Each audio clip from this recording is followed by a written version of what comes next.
Assalamualaikum warahmatullahi wabarakatuh. Warahmatullahi wabarakatuh. Hapunten Gus, niki wonten pertanyaan. Mungkin sering dibahas sebenarnya Gus ya di bangsal. Tapi kula dereng remen niki atine ngoten nggih. Ya, enggak. Tadi disampaikan bahwa salah satu upaya kita ma'rifat niku ngilangno awak dhewe. Meyakini memfaal gitu kan. Faal sedaya niku fa'alullah ngoten. Af'alullah nggih. Bahwa krenteke ati lakune raga niki kabeh krana Gusti Allah.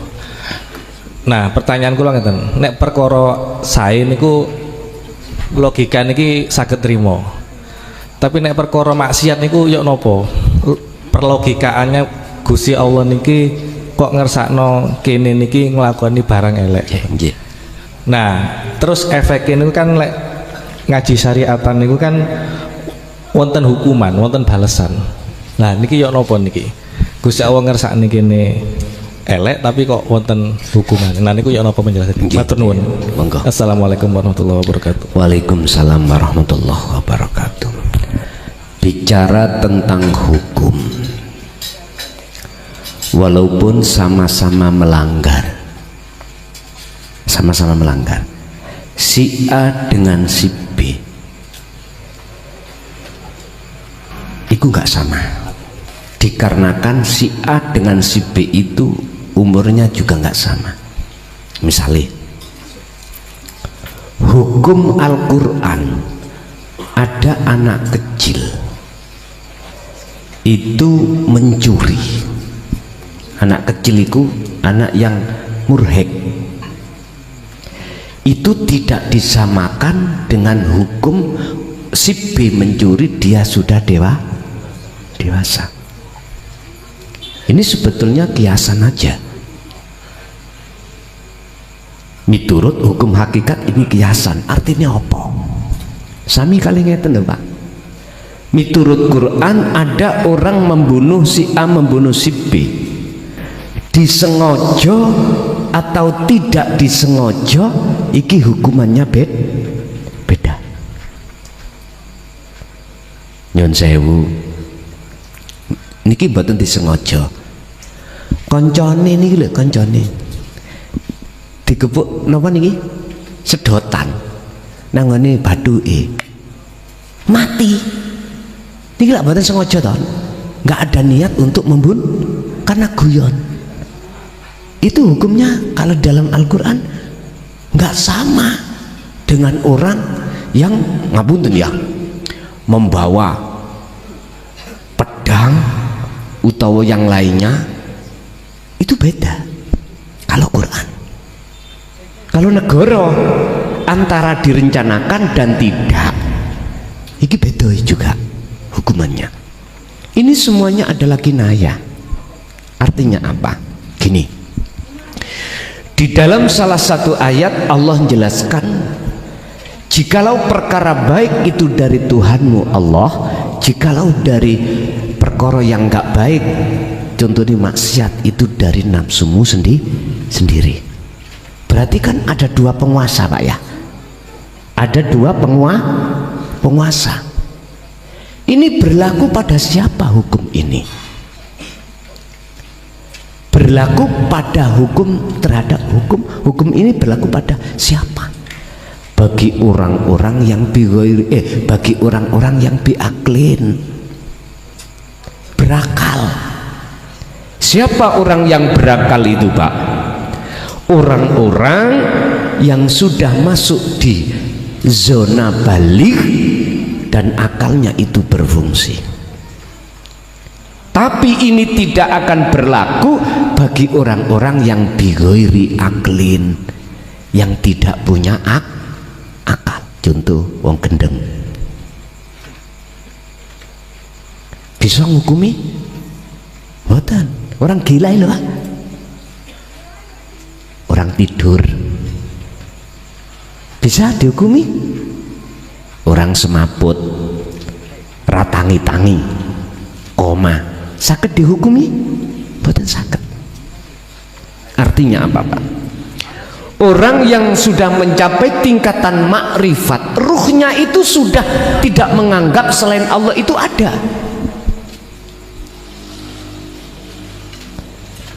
Hatinya ya. Lah orang yang mencapai tingkatan makrifat itu ada golongan dua. Cara makom iku ono makom loro, diletakkan di khos dan khawasul khawas. Yang ada di khos, baik akal maupun hati itu sudah lenyap. Lenyap artinya sudah tidak bisa melihat. Wujud sakliyane Allah itu nggak bisa melihat. Sehingga jenengan tangkleti nggih gur meneng. Meneng. Mboten saged dijak komunikasi, mboten saged. Ditanya dari mana Pak, jawabannya nyelentang, sapiku mana telu. Loh, antara pertanyaan dengan jawaban gak sambung. Orangnya disebut majedub, kelakuannya jadab. Ini seakalnya Pak. Bagaimana jenengan bisa menghukumi? Sehingga hukum maksiat terhadap beliau itu mboten saged berlaku, Pak. Karena apa? Sudah tidak ada penguasa ganda bagi dia, lihat. Secara fisik dia melakukan taat, secara fisik dia melakukan maksiat. Secara rohaniah dia itu sudah tidak ada penguasa dua. Mungkin bisa terima kita meresapi ayat Allahu khalaqakum wa ma ta'malun. Hadisnya la haula wala quwata illa billah. Mungkin kalau sudah meresapi itu, menghayati itu, sedikit membantu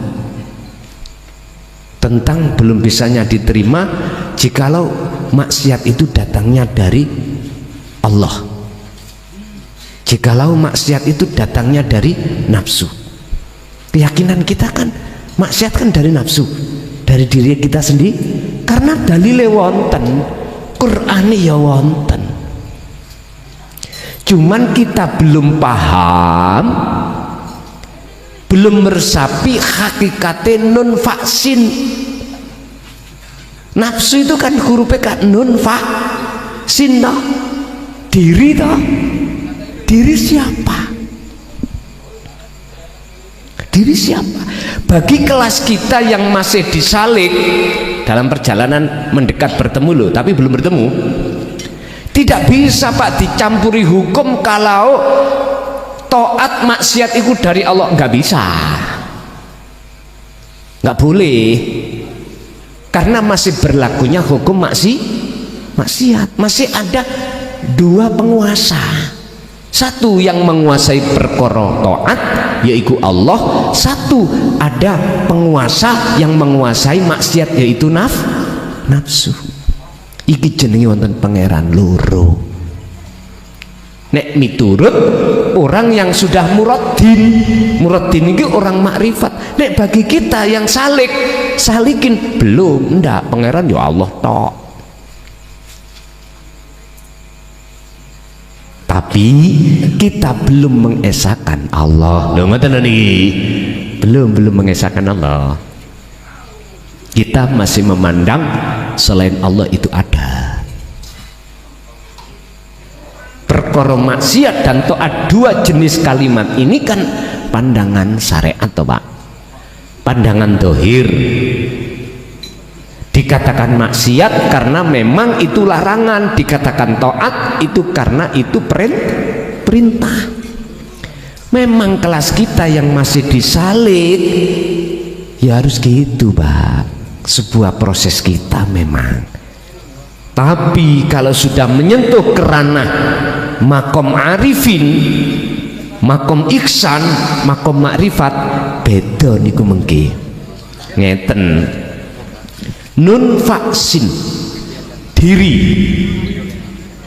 itu sudah tidak memandang nafsu, karena dalam pandangan basiroh beliau itu nafsu sudah tidak ada. Tidak ada.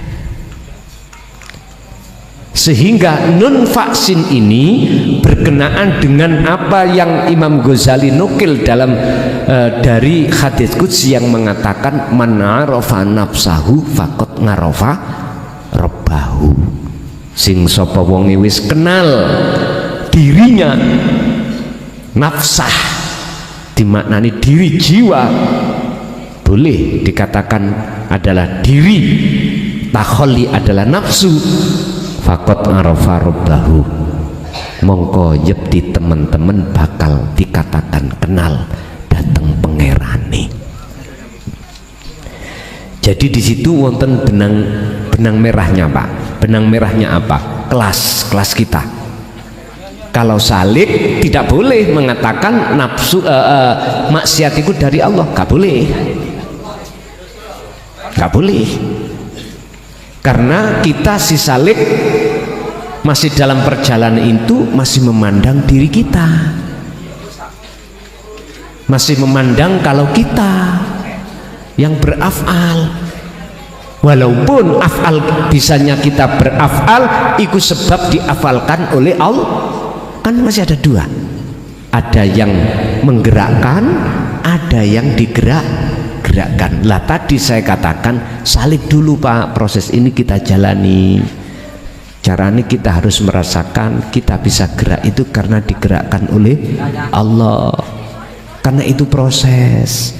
Nanti Allah sendiri yang membersihkan ini. Kalau sudah Allah bersihkan semuanya, maka itu hanya terjadi af'alullah. Wis mboten enten, af'al kita sudah nggak ada. Kalau sudah ada di sini Pak, sudah di muridun, muradun atau arifin, wis mboten ngomong maksiat, mboten ngomong sifat jaizi Gusti Allah. Sehingga bisa kami simpulkan,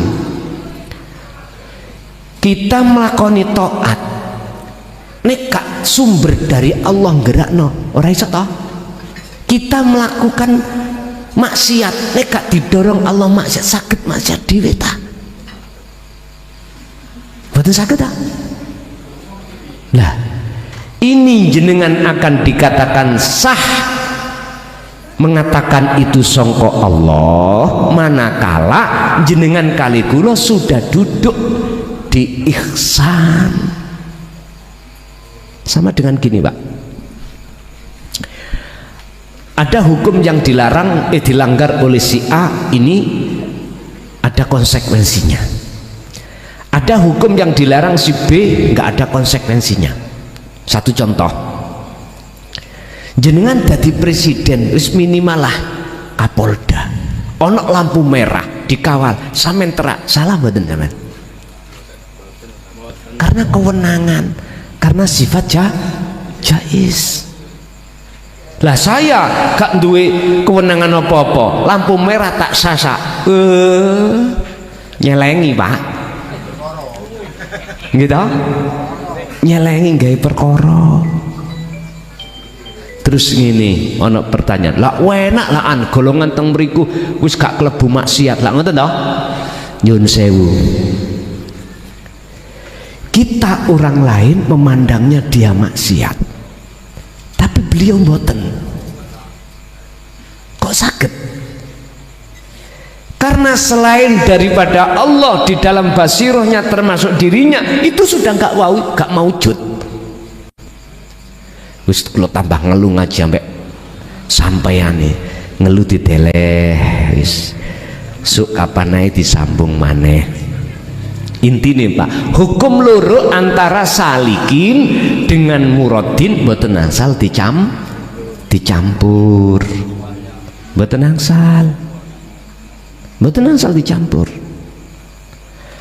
Golongan kita yang ada di syariat nggak bisa disamakan golongan jenengan yang ada di makrifat, mboten saged, mboten saged. Beda kelas, intinya ya beda kelas, mboten. Lah bagaimana kita bisa naik kelas itu? Jawabannya sederhana. Naiklah jenengan ke puncak gunung, tinggi-tinggi sekali. Di sekitar jenengan ada sesuatu yang indah, yaitu pohon cemara. Jangan kau menyentuhnya, jangan kau mendekat, apalagi kau memanjat, jangan. Lihat sajalah. Ini kinayahnya. Artinya apa? Udah, hati jenengan ojo tolah toleh urusan babakan dunya.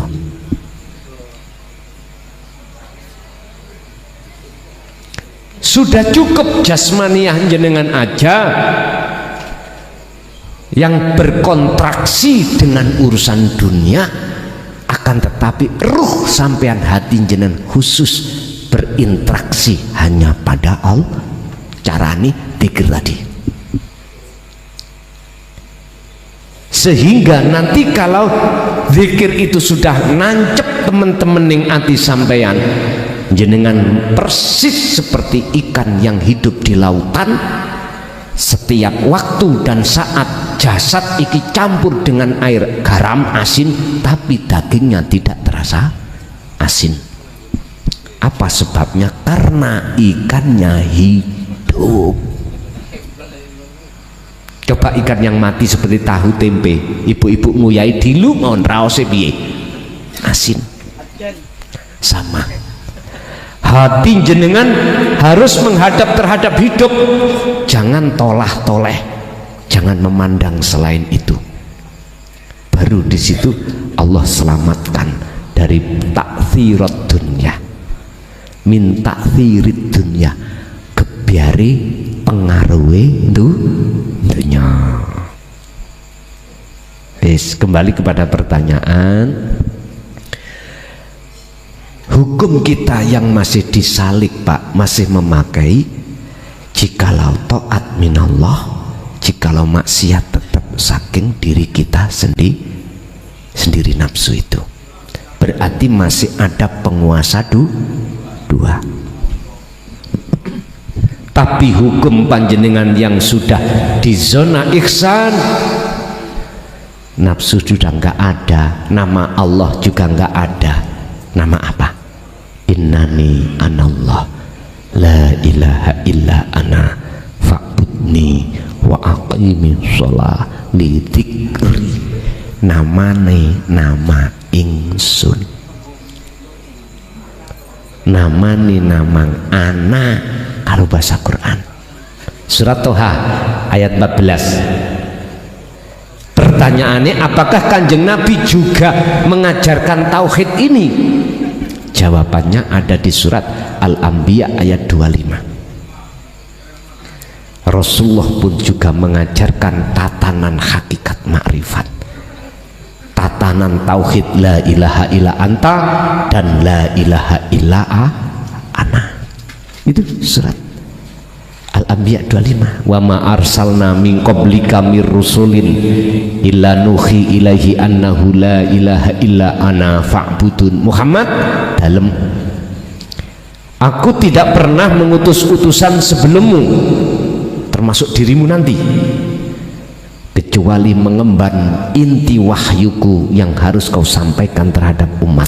Apa itu isinya? Wahyu inti, la ilaha illa ana, tidak ada Tuhan yang wajib disembah kecuali aku.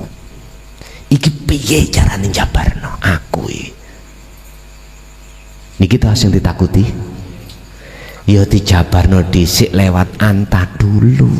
La ilaha illa anta subhanaka inni kuntu minadz. Al-Anbiya juga ayat 87. Mengapa Nabi Yunus kok harus masuk ikan nun perutnya? Itu karena Nabi Yunus disebabkan lari dari kaum, sebab kaum iku nggak mau menerima ajaran ini. berarti Nabi Yunus iku nggak mau tabligh, akhir dihukum Gusti Allah dikholwatno maneh mlebu perutnya ikan nun. Jenengan mlebu kamar dhewe wis gak usah ono interaksi sapa-sapa, cukup zikir. Itu namanya kholwat secara khusus. Jenengan mlebu pasar, mlebu sawah, mlebu pabrik, mlebu kantor, tetap ati berzikir. Inilah kholwat secara umum. Niki carane. Ngoten nggih? Nggih, monggo dilanjut. Assalamualaikum warahmatullahi wabarakatuh. Mau bertanya Gus, seseorang yang telah mengalami musyahadah apakah bisa terulang kembali? Pun matur suwun Gus. Seseorang yang pernah mengalami musyahadah apakah bisa musyahadah lagi? Wajib. Jawaban kula wajib. Dibuka di dalam Sarah Hikam terkait bab masalah basiroh, terkait masalah su'aul basiroh wa ainul basiroh wa hakul basiroh yang disebut sebagai dzikir sirul asror. Niku bab basiroh fasal keberapa saya lupa. Niku ngeten, bagi seseorang yang memang betul-betul di dalam hatinya ada satu keinginan untuk bertemu Allah dan melaksanakan dzikir tersebut, maka Allah akan mengambilnya sebagai kekasihnya. Pertama, Allah akan menyalakan nur ma'rifatnya. Setelah itu dialah baru masuk alam musyahadah. Di situ suka-suka Allah biasanya Pak miturut proses jenengan dikeluarkan lagi. Ini yang ku sebut sebagai musyahadatul fana. Golongan kekasih Allah sing atine iku isih lali kadang-kadang dateng Gusti tapi sudah musyahadah. Tandanya musyahadah bagaimana? La yarawna li anfusihim syai'an. Di situ disebutkan apa yang muncul dan timbul pada seluruh makhluk, dia tidak mengatakan itu dari makhluk. Hati loh Pak ya. La yarawna, ora bakal mandang melihat sapa mereka li anfusihim saking awak dhewe mereka makhluk itu, tapi bal yusyahiduna annal fa'ila wallahu ta'ala. Balik dia itu nopo jenjem di dalam penyawangan bahwasanya yang melakukan semua adalah Allah. Ini kalau sudah dimusyahadah. Apakah dia nanti akan dikeluarkan lagi? Biasanya ngoten. Terus apakah nanti akan ditarik lagi? Ini tergantung. Saya katakan wajib sampai masuk lagi. Lu sing nglebokno ya Gusti Allah, sing ngetokno ya Gusti. Tapi ono asbabun nuzuli. Apa sebab Allah mengeluarkan dan memasukkan? Iku wonten alasan tersendiri ing ngersone Gusti Allah. Mengapa Allah memasukkan lagi? Karena jenengan iki wa'tasimu bihablillahi jami'an wala tafarraqu. Selalu memegang tali Allah. Mana yang dimaksud tali Allah? Zikir. Ya ayyuhalladzina amanu dzkurullaha dzikran katsiran fasabbihuhu bukratan wa asila. Al-Ahzab 42 4142 itu ngecoki dikir terus. Wis. Proses pertama musyahadatul fana. Tengere musyahadatul fana, hati jenengan iki musyahadai dan orane iku lebih besar orane. Lebih besar tidaknya umpama dihitung 24 jam loh Pak ya. Paling sak detik. Mungkin waktu jenengan sholat tok, jabone sholat roh iki ngelawuyur nang tindi, tapi waktu sholat tok ai istiqomah saged khosiin datang Allah. Apabila ini terus jenengan pegang namanya dzikir, tali Allah ini sampai pegang terus, maka Allah akan memasukkan yang poin kedua, yaitu musyahadatul fana, musyahadatul kamil atau fanaul kamil, fanaul fana. Ini kebalikannya, 24 jam jenengan iki antara lali lan ilingi, antara makrifat dan tidaknya kepada Allah, lebih besar makrifatnya. Akhirnya dua golongan ini disebut golongan mahfud, golongan yang kerekso. Artinya apa? Jenengan ketika pernah walaupun sak detik ke musyahadah, mesti jenengan akan ditarik lagi. Itu syaratnya, dzikir jangan dilepas.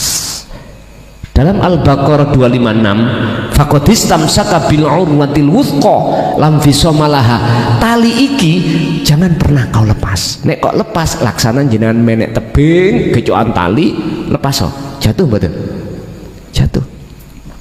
Laksana seperti itu. Lewat apa kita itu tiap hari, tiap saat dan waktu manjat itu? Wajahidu fisabilihi, jenengan lewat dihadapkan Allah dua perkara. Apa? Keadaan takdir qobdi gak enak dan pasti enak. Dua hal ini ujian Allah dihadapkan terhadap kita. Tinggal pertanyaannya, hati ini memandang siapanya? Makhluknya keadaan ini atau kholiknya yang sebagai sang penguasa? Terserah. Dzikir yang kumaksud untuk memandang kholiknya. Jangan kau lepas nih. Apa enggak berat Pak? Awalnya berat Pak, itu berat, abot, direwangi tiba tangi rapopo, itu memang prosesnya. Tapi jenengan jangan sampai wala tayasu fi roihillah, jangan pernah putus asa dalam rangka menyongsong rahmat Allah. Udahlah, jalankan hal itu dengan semampu jenengan. Allah sendiri yang tahu.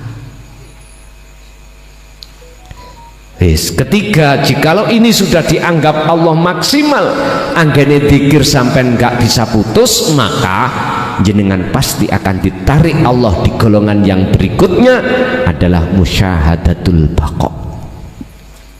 Ya niki Pak maksum 24 jam antara turu dan tidak turu sama, hati dzikir terus. Tondoni mana? Kalau tidur itu dzikir, nafas nggak berhenti. Niki mah wis gak kena dipikir akal Pak nggih, gak kena dipikir akal niki. Maksum iku wis gak kena dipikir akal. Kok iso turu kok eling lho.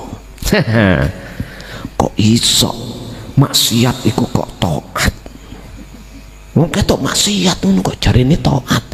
Gak apa-apa. Si dereng. Mengke kita harus melewati beberapa proses Pak. Kita tidak boleh intinya memakai baju yang bukan baju kita. Itu baju Allah tidak boleh kita pakai. Itu baju istri, baju tetangga nggak boleh kita pakai. Yang boleh kita pakai baju kita sendiri. Baju kita sendiri ada di salib, maka salib itu masih tetap mengatakan ada perbedaan antara maksiat dengan taat. Jadi jawaban saya Pak tadi, tidak hanya bisa tapi wajib. Wajib. Caranya bagaimana? Dzikir sirul asror dari tauhid la ilaha illa anta, iku wajib sampai pegang terus. Niki syaratnya. Lanjut. Yai, mohon maaf para hadirin, ada pertanyaan bahwa manusia itu kan tempatnya salah dan lupa. al insanu mahalul khotok wan nisyan. Kalau wau ngapalaken sedilu. Kemudian ada surat Al-Ahzab 59, tolong dibantu menawi kelintu. Kalau nggih ngapalaken 69 59. Ya ayyuhalladzina amanu ittaqullah atiur rasul wa atiul ulil amri. Bahwasannya kita ini memang punya salah dan dosa. Bagaimana kita menyikapi kalau kesel kan tilem. Nah, ketika melihat di sekitar kita ada pemimpin, angsal ta rasan-rasan pemimpin. Kula mawon sampean rasani. Wah, masalah ketepatan kula teng griya dadi kades. Oh nggih. Nggih. Wah wurung iki. Loh. Justru malah lebih penak. Kula mawon Malah wedi lho. Baik. Jenengan nggih, saumpamane jenengan pemimpin. Kita taat kepada Allah wajib, Rasul wajib, kemudian taat kepada pemimpin.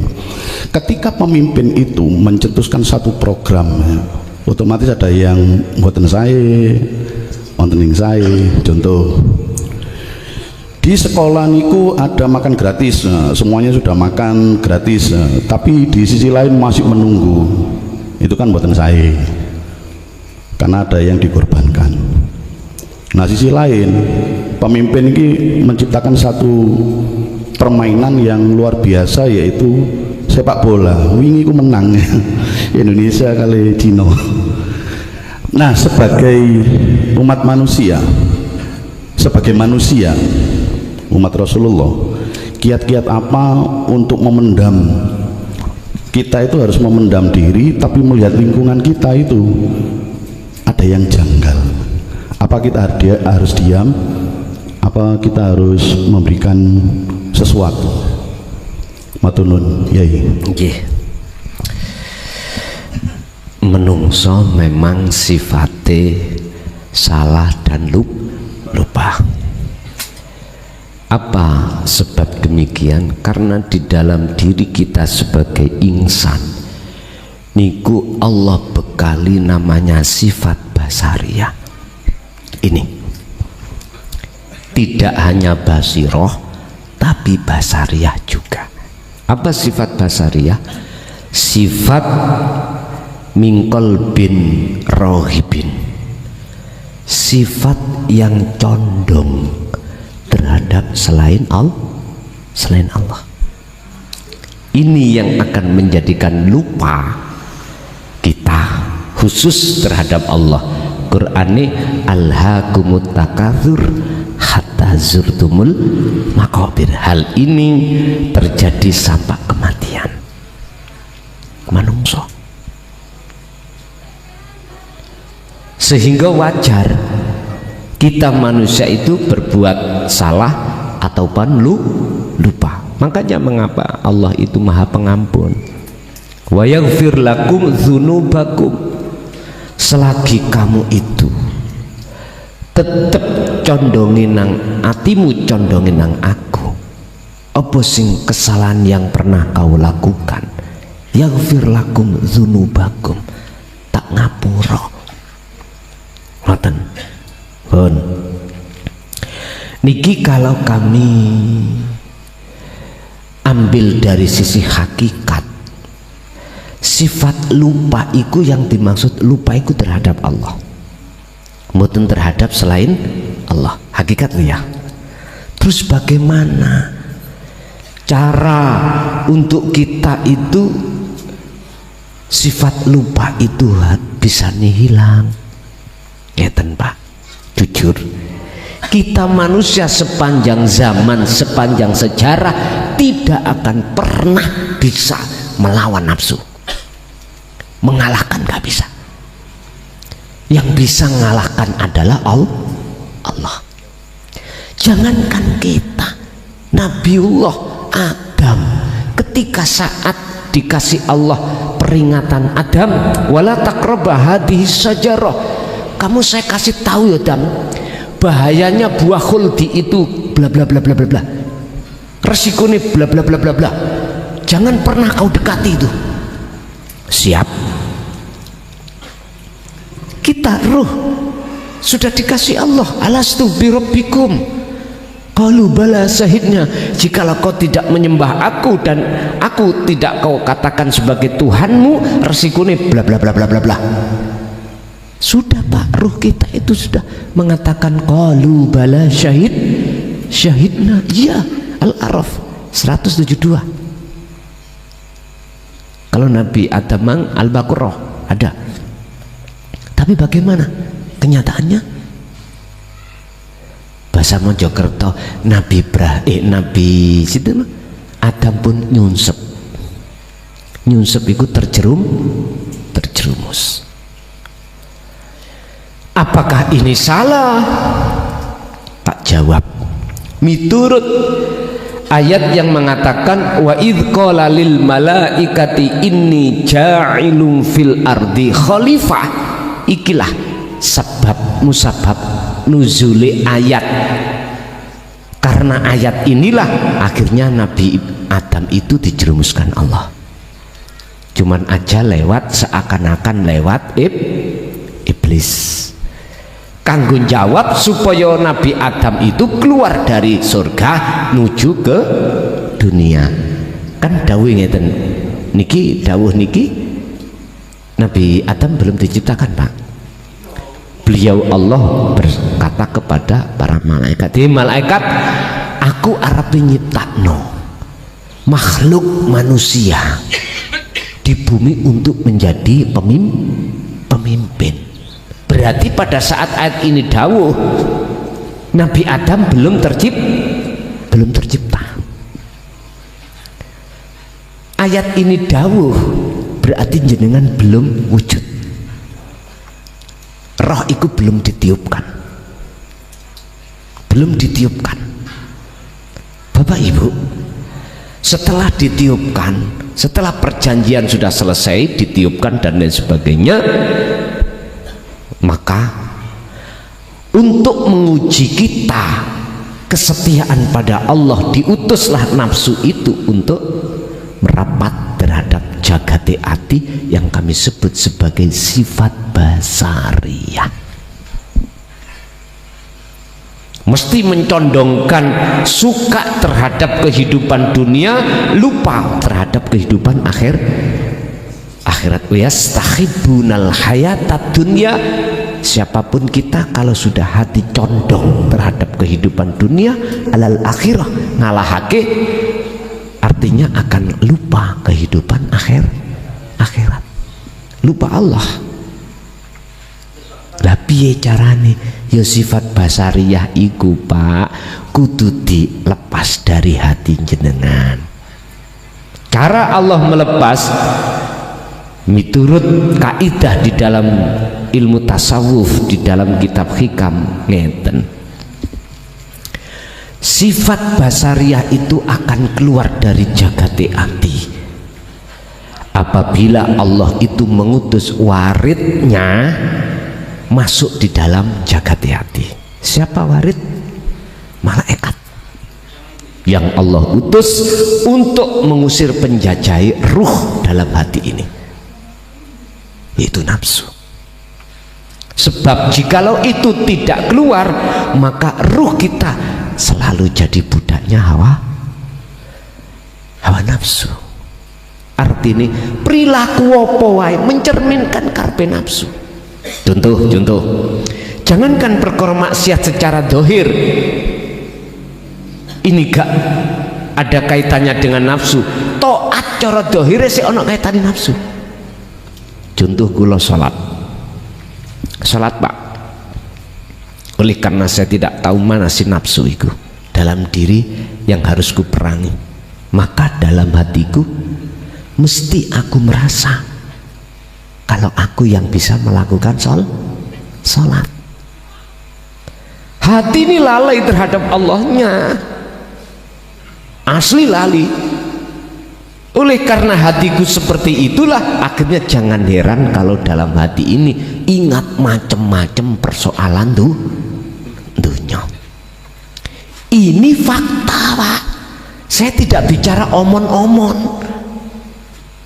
Saya tidak bicara abal-abal. Iki fakta terjadi pada siapapun kita dan apapun status kita. Sifat lupa, kesalahan itu akan hilang manakala sifat basaria ini Allah lenyapkan. Carane warid itu diutus. Lah alasan Allah mengutus warid terhadap hati ini karena si hamba tadi selalu berzikir. Kuncinya di situ. Pun entek.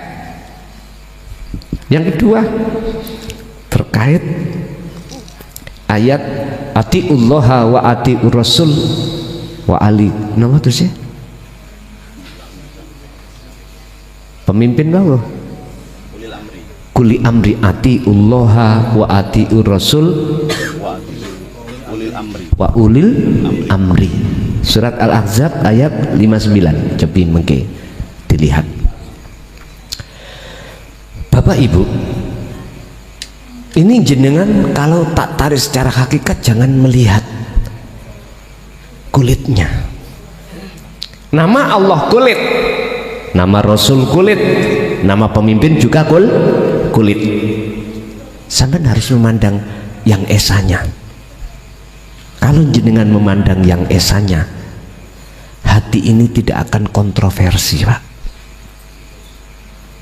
Sekalipun kebijakan pemimpin itu kayaknya itu kurang arif, karena saya memandang esanya mboten saged jenengan kali kula nyalahaken.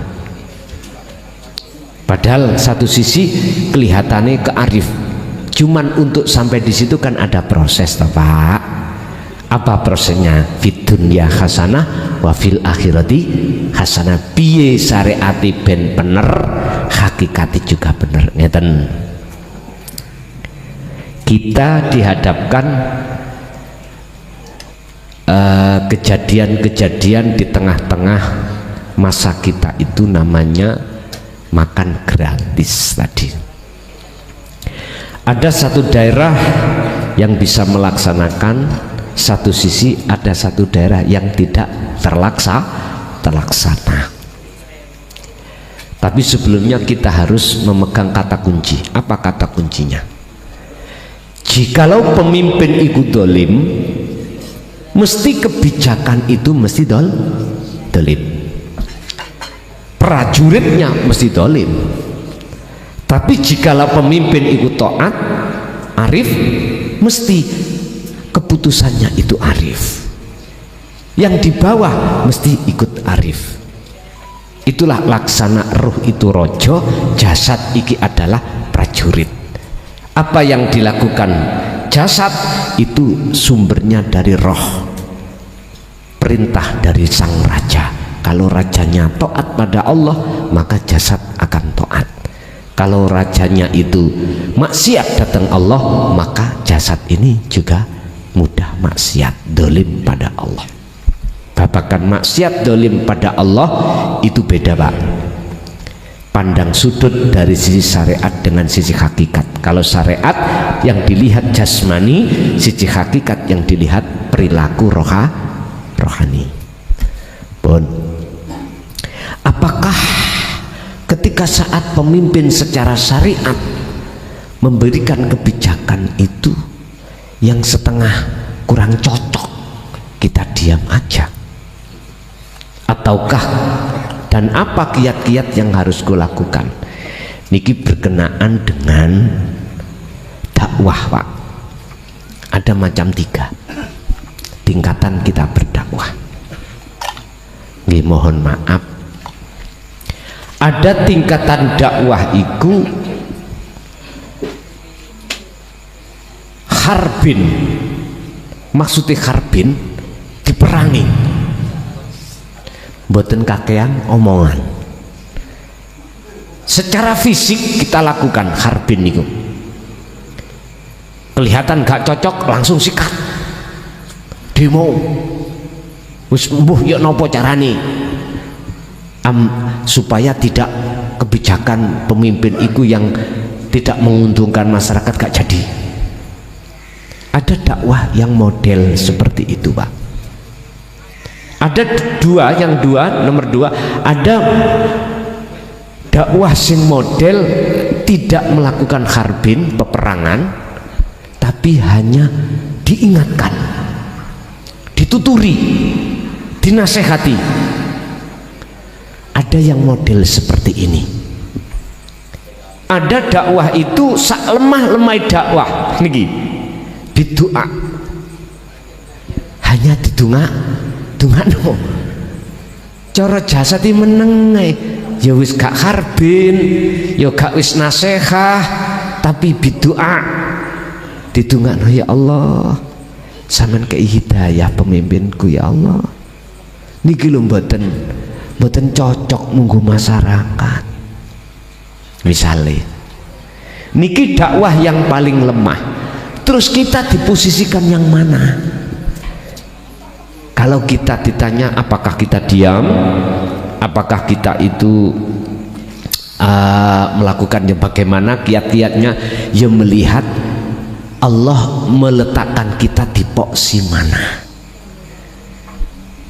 Kita kekuatan untuk bicara nasihat nggak ada, kita untuk harbin juga nggak bisa, akhirnya namung didongakno.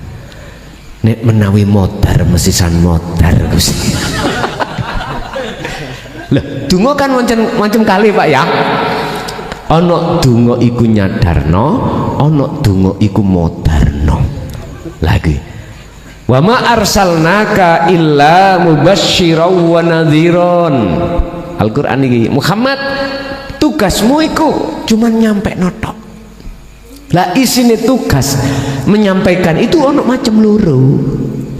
Basyiron, pertama memberikan kabar bagi siapa yang beriman. Yang kedua wa nadhiron, peringatan bagi siapa yang tidak percaya. Peringatan berarti di belakangnya menyimpan siksa. Ya niku wau. Nek pancen mboten saged nampa hidayah kersane modar Gusti. Lah iku bahasa kasar lho Pak ya, bahasa kasar, tapi wanadiron mau. Memang nggih Pak, kula niki ngapunten jujur mawon, saya bisa merasakan bagaimana sih tadi pemimpin, walaupun saya ini yang paling bawah. Saya sejak 2012 bulan Desember, tanggal 29 Desember pelantikan saya, sampai sekarang tasik dadi kades wis pirang tahun yuk, mulai 2012 sampai 2025 niki wis sak monten niku lho, ngajokne mundur di demo malahan. Saya birokrasi di situ, saya tahu bagaimana birokrasi selama ini yang terjadi. Iki rahasia negara. Tapi berhubung saya diletakkan Allah binasihatin, tak nasihati, rubahan birokrasiku. Apa birokrasi ini Pak? Pemimpin iku diingoni Pak oleh anak buah. Sebab nek gak diingoni dimutasi. Apa mana sampean gedhingi dilebokno buku gede dipindah nggih mboten. Nah rubahan dadi pemimpin sing ngayomi, ingono anak buahmu, ojo kuwi sing diingoni. Angel napa mboten? Mboten angel. Syaratnya ini, selagi siapapun kita ya, selagi hati jenengan belum kenal Allah, tak jamin gak iso. Mboten saged. Wis tah. Masih mengatakan sopo siro sopo ing, masih ngoten ta terus wis rapalane ngoten, sopo siro sopo ingsun sopo dadi apa akmu ngoten. Mohon maaf, saya sering menasehati hal seperti ini, baik langsung maupun tidak langsung. yang tidak langsung lewat konten-konten YouTube niki. Harapannya demi kebaikan bersama. Dan dia pemimpin itu yang suka melayani, jangan suka dilayani. Wis, itu nggak akan pernah terjadi manakala jenengan belum melakukan tazkiyatun nafsi, bebersih jiwa ini dari kotoran hati. Mboten saged, Pak. Sebab ngene gua leres yang ditanggul jenengan wau, menungso niku nggone lali ya nggone salah. Allah ya karim. Kalau jenengan purun lenggah teng mriki, artinya teng mriki birokrasi mau melayani, tidak suka dilayani, tidak gampang suka dilayani, gak usah Pak ono hukum polisi, gak usah, gak suka apa jeneng, gak usah wonten KPK didirikan, BPK, inspektorat, gak usah, karena gak berani. Jangankan mengambil hak milik orang lain, haknya sendiri aja tidak boleh diakoni kok. Kabeh dikatakan hak Gusti. Ngoten nih. Makanya pun heran nek wali-wali nih Gusti Allah biyen niku, zaman biyen donya brono wis ditinggal, bojo sampai bojo ditinggal. Nek zaman sakniki wonten carane ojo ditinggal tapi yo ninggal. Tinggalan tapi ojo tok tinggal. Padha mbek salat sira, salat iku hukume wajib dilakoni, wajib, tidak boleh tidak. Tapi ketika melakukan salat wajib hatimu meninggalkan salat. Bingung mana iki? Ngene lho maksudnya, salat 5 waktu bagaimanapun Allah sampun dawuh di dalam surah Al-Baqarah ayat 238, hafidhu ala sholawah was sholatil wusta wa qumu lillahi qanitin. Wajib jenengan reksa was sholatil wusta, bentuk wujud jenengan kalau ruh ini juga sholat, mongko tinggalen jenengan iki rumangsa isok sholat dhewe tinggalin.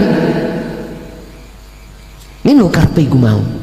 Artinya ojo ngaku-ngaku isok sholat dewe. Atiku kudu netepno yen aktivitas sholat iku sumbere sangka Gusti. Lho niku lho maksude ninggalno jenengan sholat. Kok salah paham mulih kabeh sarunge dibuah. Wah keliru niki. Paham Pak nggih? Ngaji mesan ditutukno. Samarku kok waktu keterangan yang ini dingklu, tak kira dingklu iku paham, gak balik, iku jenenge keturun, mulih langsung kesimpulannya dik rukuh tinggalan dik terus tangson mau ninggalno sholat. Aduh mateng nih pun ngabuten kang kewadah. Jadi bagaimana kiat-kiat kita untuk bersikap ketika saat ada pemimpin kita yang tidak sesuai? Tinggal poksi kita ada di mana, poksi kita di mana. Estupa. Sebab ngini, wong mlebu kerjaan dadi pemimpin mesti ngini. Telekane enggak? Ayo ngomong enggak? Tingkatane nyalokno kepala desa lho wis paling ndek lho nggih. Jarene kok duit-duitan telekan. Saya ngelaksanakan sendirian. Dari kejujuran hati saya apa yang terjadi. Kula niki pun 2 periode. 2 periode. Periode pertama selepas saya dari penjara 3 tahun niku warga nyuruh saya untuk menyalonkan, saya bicara saya nggak punya uang. Jujur bukan uang saya pribadi saat itu, masyarakat urunan. Loh pakai uang toh, lu uang iku lah dibuat syukuran, dibuat apa. Bener kalau saya sih nggak mengeluarkan sepeser pun karena memang nggak ada apa-apa. Ingat Pak, nyalonkan kepala desa kalau nggak modal, gak dadiku gak rugi, gak mikir utang. Makanya silakan menyalonkan, ojo kadek duian modar lah wisah. Sampai kudu nggawa keyakinan pada Allah, bersihkan dulu kehendak dalam hati jenengan untuk mencalonkan itu bukan kehendakmu. Ngoten lho maksudnya. Urusan jadi dan tidak urusan Allah. Estu Pak, cara pribadi duit kula duwe apa sih Pak? Estu kula niki wong miskin. Penggawean kula niku napa sih? Nggih sami kalian jenengan nang sawah. Cuman mawon kula mulang ngaji ngoten pada saat itu. Terus ono masalah didik, akhirnya kula mlebu penjara 3 tahun. Yo gara-gara ngaji. Apa maneh? Sampun kula mal Pak, apa resiko ketika saya menyampaikan tentang ngilmu daqaiqul asrari. Paling cawili ya di penjara. Delala yo. Cuman dalane lewat macem-macem. Mboten napa-napa. Tetap tak lakoni Pak karena itu proses kehidupan saya di mata Allah. Ikhlas kok kula ridho. Mulih malah kongon dadi kepala sapa nyono. Mboten nyono blas. Estu. Oke. Terlepas dari periode pertama, periode kedua Pak. Sama. Saya memang sekecil pun hati nggak ada niat untuk mengikuti periode kedua, tapi masyarakat yang dengar kalau saya tidak menyalonkan nang bali desa rombongan demo kula jawab penak, duwe apa sing tak gawe sampeyan ngerti dhewe, ganjaran wis tak balekno maneh mulai aku njabat, dinikmati masyarakatku dhewe. Siltap kami 1 bulan itu Pak 3.100.000 bayaran kula siltap ya, belum tunjangan yang lain. Siltap itu 3 juta dalam 1 bulan. Gusti Allah dawuh, kok jeraganku situ iki sing gak dawuh, gak gelem nglakoni. Jeragan kula situ dawuh, kuwi ora bondo ngono. Si jajal nek kuwi setya nang aku, balekno ganjaranmu tentang kepala desa nang masyarakatmu. Oke, iku lho bangsalaken Pak.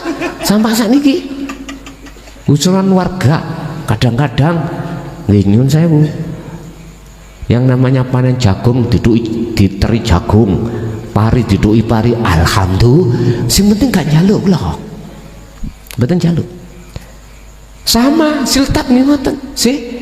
Nek kuwi pancen setia nang aku kek wong rondo-rondo tua, anak yatim, nggih kula laksana. Dadi mboten nampa. Kula ning ati kok gak rondo enom sih Gusti.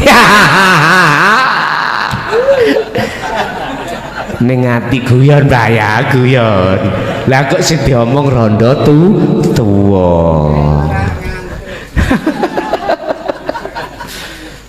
Lho niku Pak, dari ganjaran niku ono ya sing maringi lho. Kita tidak tahu. Nggih ngapunten Kang Kata. Sampai detik niki berlaku niku. Berlaku. Bapak Ibu, oleh karena wajar Pak saya gak bondo. Wajar lah ngoten nggih.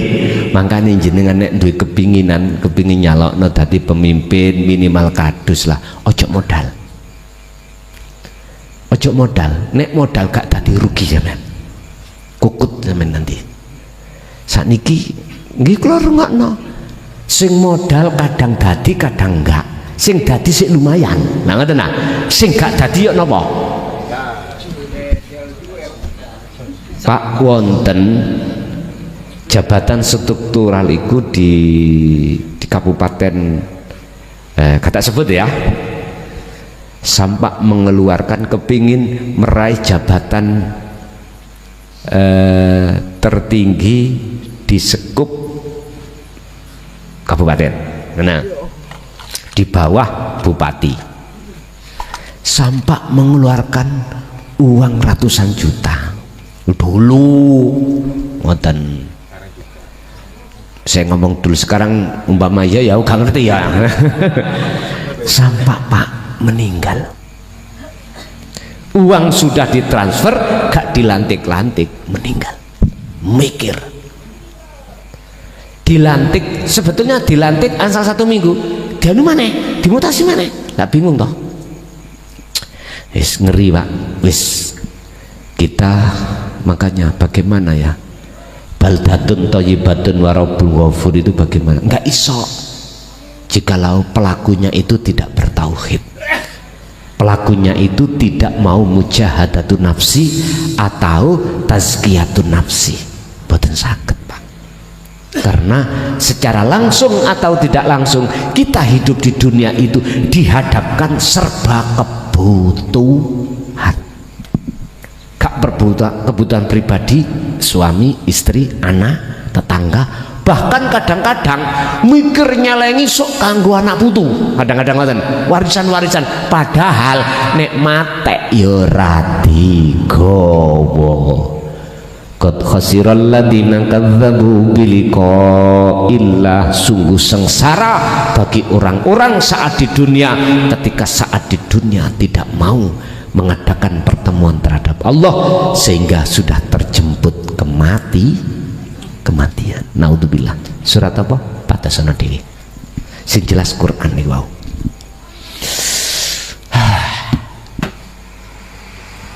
Tasik wonten? Setunggal kas nggih. Kula benjing nggih kerja. Sami Pak. Jenengan nggih kerja, lebih kerja. Assalamualaikum Gus. Waalaikumsalam warahmah. Gus, kula pada nyuwun tolong saged. Kula nyuwun tolong di Kampleng mawon.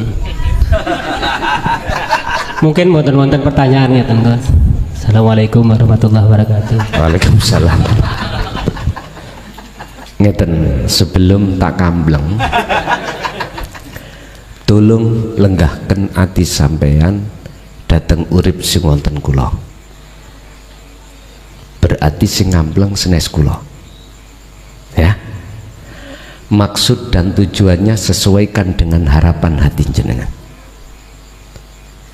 Allah itu maha tahu. Innallaha ya'lamu ma fis sudur. Paham nggih? Monggo.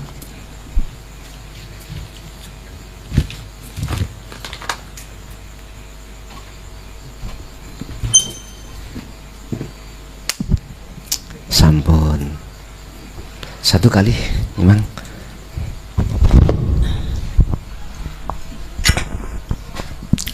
Assalamualaikum warahmatullahi wabarakatuh. Waalaikumsalam warahmatullahi wabarakatuh. Ngapunten Gus nggih. Yai napa Gus kula manggil Yai Pak. Sembarang kula niki jenenge mukhlason, ana sing nyeluk bel, ana sing nyeluk klakson. Wis sami mawon. Wong nami mawon. Monggo sak kersa. Nggih. Klakson, bel, monggo. Ngoten Yai. Kula niki salah satunya sing paling sering nonton napa niku konten YouTube jenengan nggih. Injih. Nggih alhamdulillah samangke niki ditakdiraken kali Allah Subhanahu wa taala saged ngaji secara berhadapan ngoten Yai nggih ya.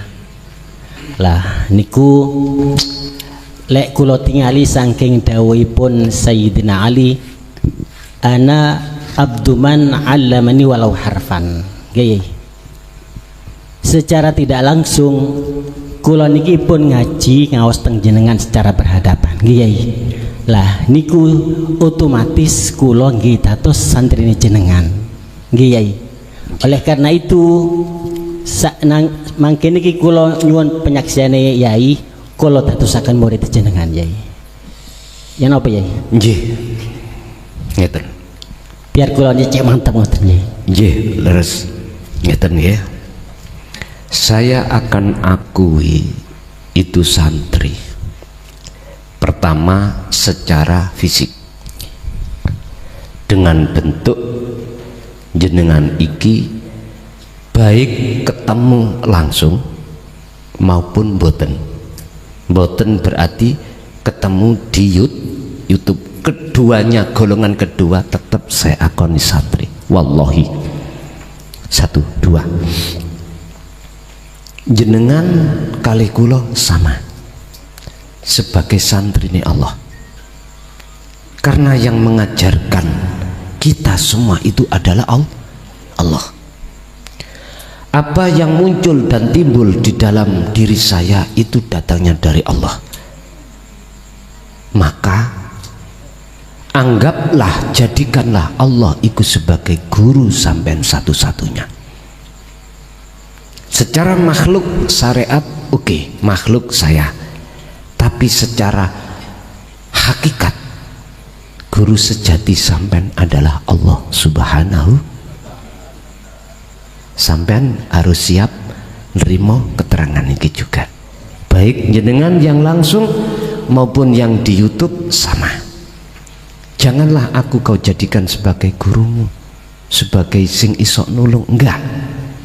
Yang kita jadikan sebagai guru kita, satu-satunya yang bisa menolong kita hanyalah Allah. Yang Allah itu ada di mana-mana dan tidak kemana-mana. Wal awwal wal akhiru wal zahiru wal batin. Al-Hadid ayat 3 itu tadi. Pun nek ngeten pun lengkap nggih. Sampun cukup nggih Pak nggih? Nggih. Matur suwun. Sami-sami. Monggo kita tutup sarana doa Fatihah.